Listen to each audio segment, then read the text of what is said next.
Bonjour à tous, bienvenue sur ma chaîne, bienvenue aux nouveaux abonnés. Je remercie les abonnés pour votre fidélité, vos likes, vos partages. Je vous retrouve aujourd'hui pour une nouvelle guidance pour les flammes jumelles à tout niveau de parcours.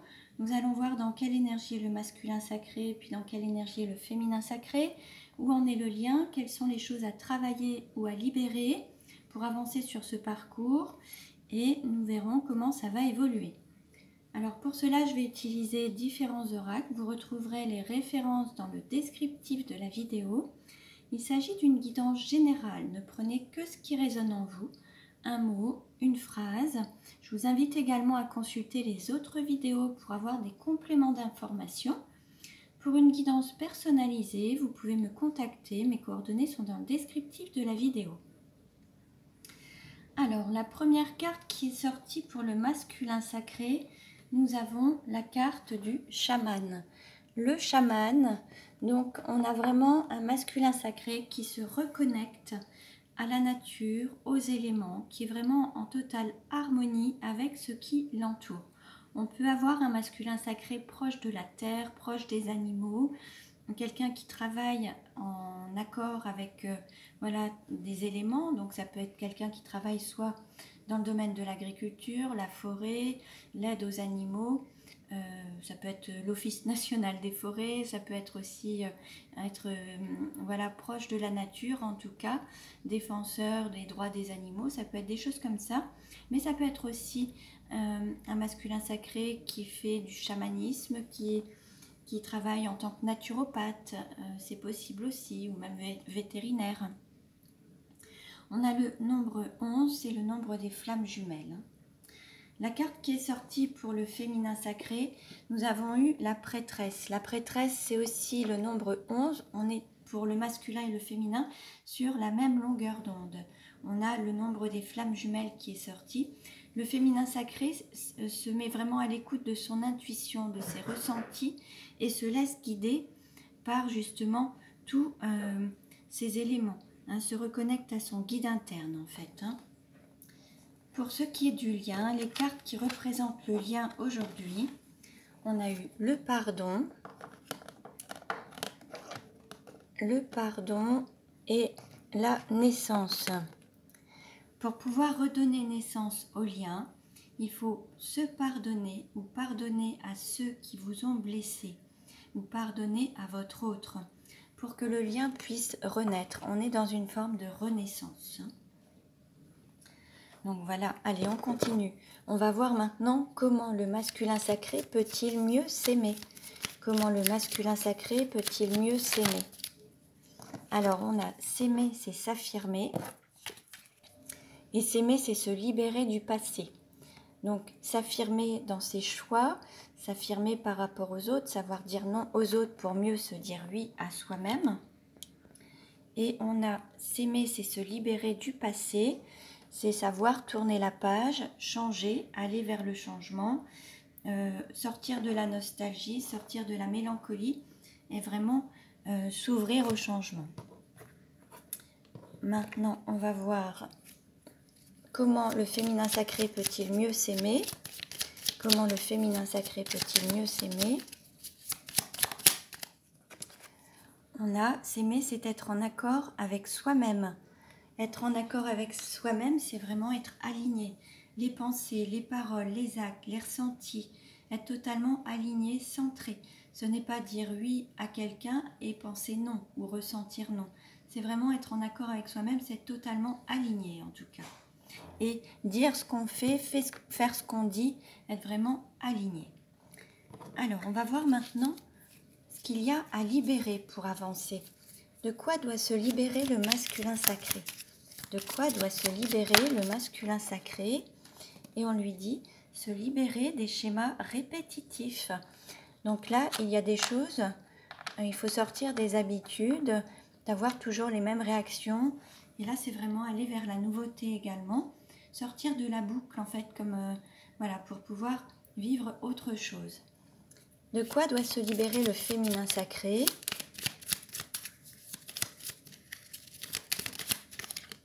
Se libérer du passé. Là, il y a aussi des choses à libérer avec le passé. Alors, soit en lien avec le transgénérationnel, avec les liens familiaux, ou alors se libérer du passé par rapport à des souffrances du passé et pardonner ou se pardonner également. Hein. Alors, on continue maintenant et nous allons voir quelle est la vie antérieure en lien avec la situation actuelle du masculin sacré. Quelle est la vie antérieure en lien avec la situation actuelle du masculin sacré? On a redoublement. Donc, vous voyez, on avait les schémas répétitifs déjà. Donc, redoublement, c'est qu'on n'a pas forcément compris ou appris de ces expériences et on revit des situations à peu près similaires pour réagir autrement ou vivre les choses autrement. Je vais vous lire le texte. Pardon.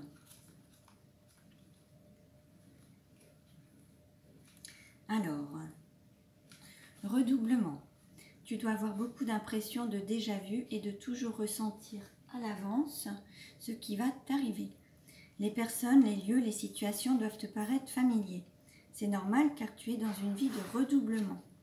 Dans ta dernière vie, tu as utilisé ton libre arbitre pour prendre un autre chemin que celui que tu vis aujourd'hui et qui était initialement prévu pour toi.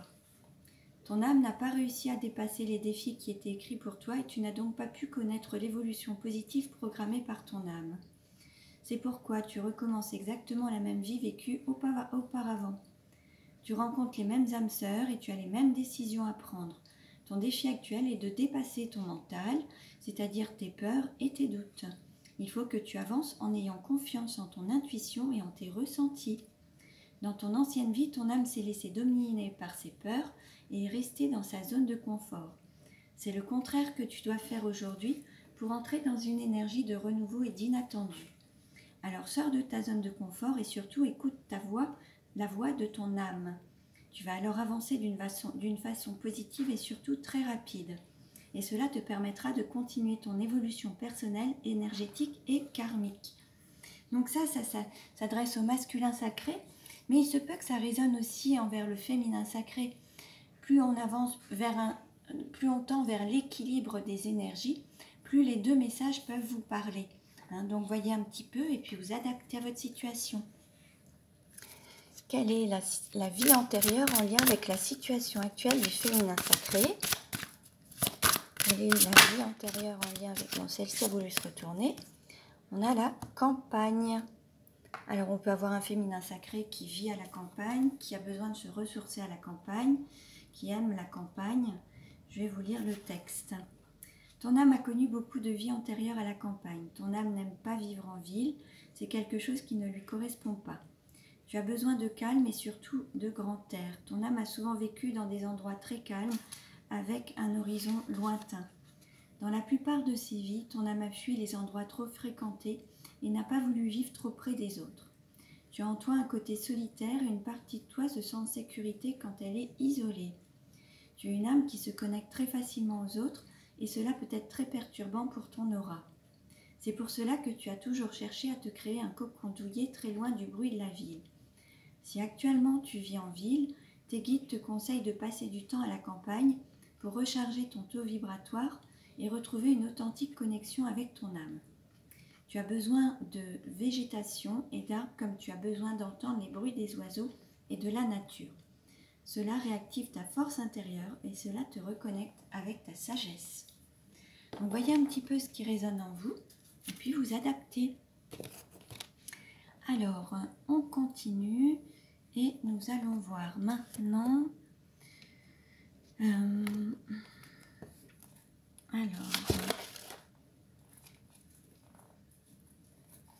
comment est perçu le masculin sacré par le féminin sacré? Comment est perçu le masculin sacré par le féminin sacré?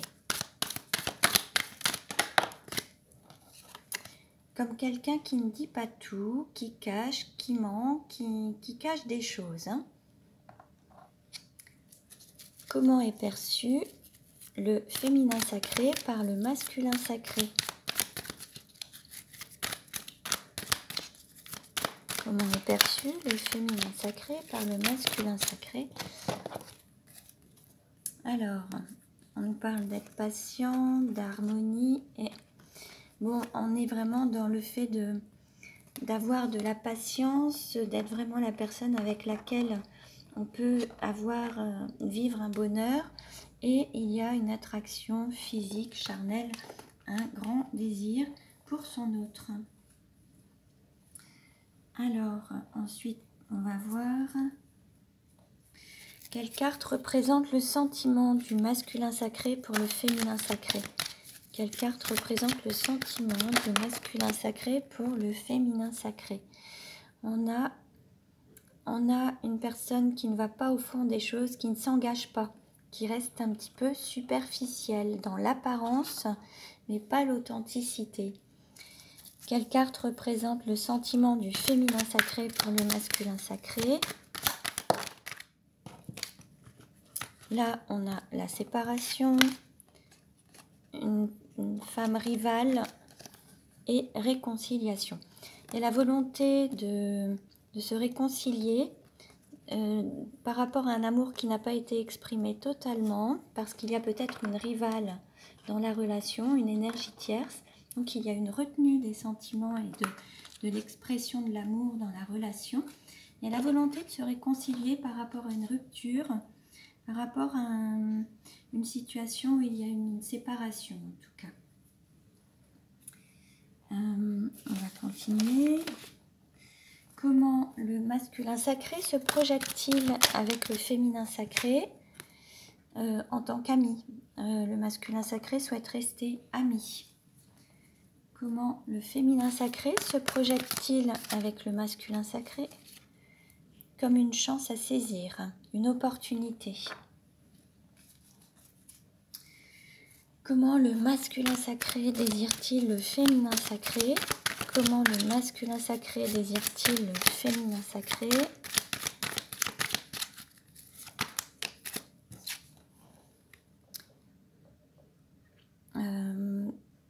Là, il y a beaucoup de sagesse, beaucoup de maturité, mais on voit plus le fait de rester seul, en fait, hein, d'être célibataire, d'être solitaire. On le voit seul, en fait. Hein. Mais ça peut être aussi quelqu'un qui désire jusqu'à la fin de ses jours. Hein. Comment le féminin sacré désire-t-il le masculin sacré?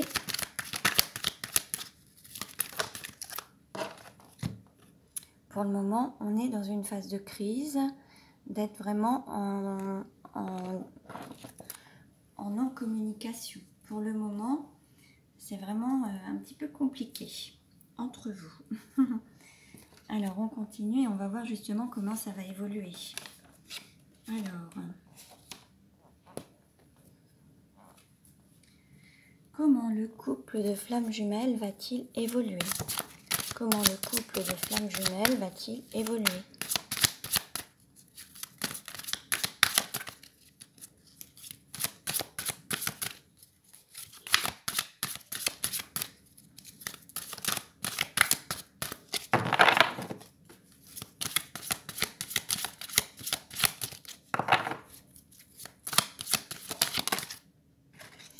Bon, on voit quelque chose de solidaire quand même, le fait de se soutenir mutuellement. Hein. Alors, quelle carte représente le couple aujourd'hui? Quelle carte représente le couple de flammes jumelles aujourd'hui?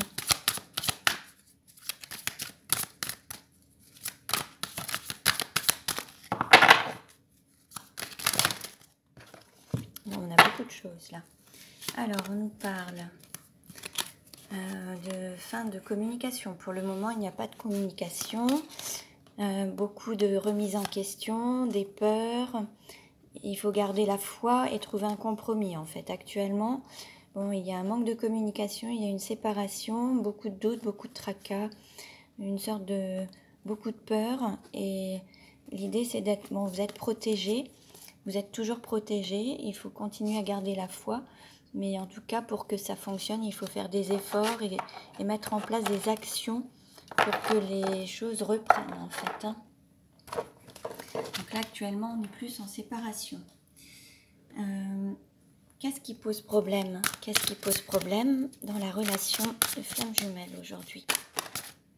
C'est que vous n'avancez pas au même rythme. il y a des étapes à franchir, il y a un cap à passer. Et pour le moment, les deux ne sont pas forcément prêts à passer ce cap. Ou l'un ou l'autre en tout cas. Hein. Quel est le conseil donné pour avancer sur ce parcours? Quel est le conseil donné? On parle d'invitation. Donc si vous répondez favorablement à une invitation, ça pourra peut-être améliorer les choses en tout cas. Comment peut évoluer la relation? Oups. Alors, on a... Ça c'est tombé. Voilà. Alors, amitié amoureuse. Là, vous êtes en période de froid actuellement. Il n'y a pas de... Il y a une dualité. Là, l'un et l'autre, aucun des deux ne veut lâcher son point de vue, ne veut faire un effort. Là, il y a une dualité entre vous. C'est à celui qui tiendra le plus longtemps, celui qui sera le plus fort en fait. Hein. Pour le moment, il y a une lutte et une dualité. Comment ça va évoluer en acceptant cette invitation? Comment ça va évoluer? Alors en acceptant cette invitation, il y a la possibilité de retrouver l'espoir, d'avoir la foi et de peut-être concrétiser ses rêves et les manifester. Et vous voyez, en dos de deck, on a stabilité et équilibre. Vous allez pouvoir retrouver un équilibre en acceptant cette invitation, en fait. Hein. Alors, on va voir maintenant avec les 77 d'Alias Kay comment ça va évoluer. Alors, comment la relation va-t-elle évoluer? Pour la conclusion, comment la relation... Bon, vous voyez, on nous parle d'équilibre également. On nous parle de stabilité, d'équilibre. Il peut y avoir aussi le signe de la balance. Pour certains, il peut y avoir un jugement. En tout cas, on vous invite à trouver un équilibre entre les deux. Comment ça va évoluer?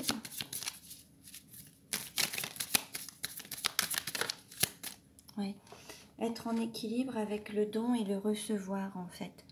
C'est d'accepter peut-être aussi l'invitation d'un des deux, être en équilibre et être vraiment dans le don et le recevoir.